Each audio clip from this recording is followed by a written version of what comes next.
China ने फिर से क्रिप्टो को बैन कर दिया है, वो भी कंप्लीटली। मैं आज शंघाई में हूँ, चाइना में। मैं आपको उसकी हिस्ट्री बताता हूँ पूरी चाइना की। 2013 में चाइना ने बैंक्स को बिटकॉइन और क्रिप्टो के साथ डील करने के लिए रोक दिया। 2017 में फिर से चाइना ने गेम खेला, क्रिप्टो एक्सचेंजेस को बंद कर दिया और आईसीओ पे बैन लगा दिया।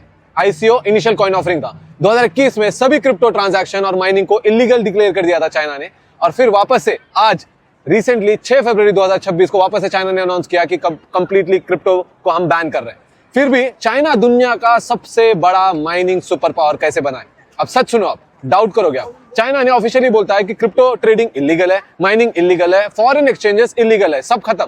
लोग बोले बिटकॉइन चाइना से आउट हो गया, लेकिन नंबर कुछ और बोलता है। कैम्ब्रिज के डेटा के हिसाब से बैन के बाद भी चाइना के माइनिंग शेयर वापस से 15% के आसपास आ गया है। मतलब टॉप 3 माइनिंग नेशंस के अंदर चाइना की एंट्री वापस से हो गई है, इलीगल होके भी। सोचो, अगर फुल बैन होता तो कैसे ये कमबैक पॉसिबल था? सिंपल, माइनिंग अंडरग्राउंड शिफ्ट हो चुकी है, रिमोट रीजन्स में माइनिंग होती है, चीप हाइड्रो पावर और प्राइवेट सेटअप के थ्रू।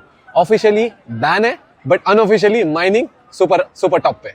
अब और एक लेयर सुनो, माइनिंग मशीन्स कौन बनाते हैं? बिटमेन, जो दुनिया का सबसे बड़ा माइनिंग मशीन्स बनाते हैं एंट माइनर के नाम पे, माइक्रोबिटी वॉट्स माइनर बनाते हैं, कैनन एवलॉन बनाते हैं। ये तीनों companies historically global asset market share का 70 से 80% कंट्रोल करते हैं, और यही माइनिंग मशीन्स बनाते हैं। और ये सारे कंपनीज कहां से ओरिजिन करते हैं? चाइना से यार। मतलब माइनिंग इलीगल है, लेकिन दुनिया का माइनिंग हार्डवेयर सप्लाई कौन कंट्रोल करता है? चाइना।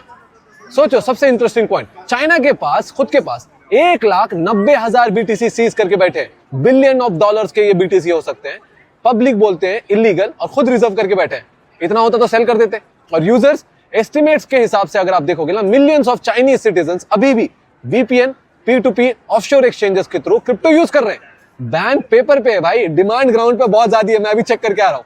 अभी रियल स्टोरी में बताता हूं। ये क्रिप्टो वर्सेस चाइना नहीं है, ये कंट्रोल वर्सेस डिसेंट्रलाइजेशन है। चाइना एग्रेसिवली डिजिटल युआन, जो यहाँ की लोकल करेंसी युआन है, उसको पुश कर रहा है, जिसको हम CBDC बोलते हैं, central banking digital currency.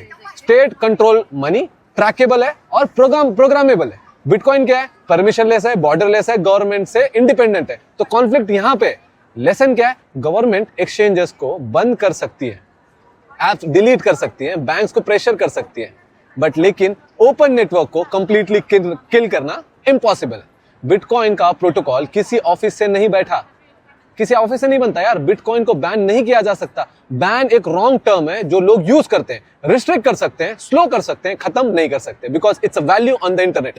China gold और सिल्वर को कंट्रोल करना चाहता है, और ट्रंप ऑलरेडी बोल चुका है, अगर हमने बिटकॉइन को अडॉप्ट नहीं करा तो चाइना अडॉप्ट करेगा बिटकॉइन को और वर्ल्ड का सुपर पावर बन जाएगा। At the end of the day, bitcoin doesn't care who restricts, who adopts, it still run, even 1 person in the world is using bitcoin.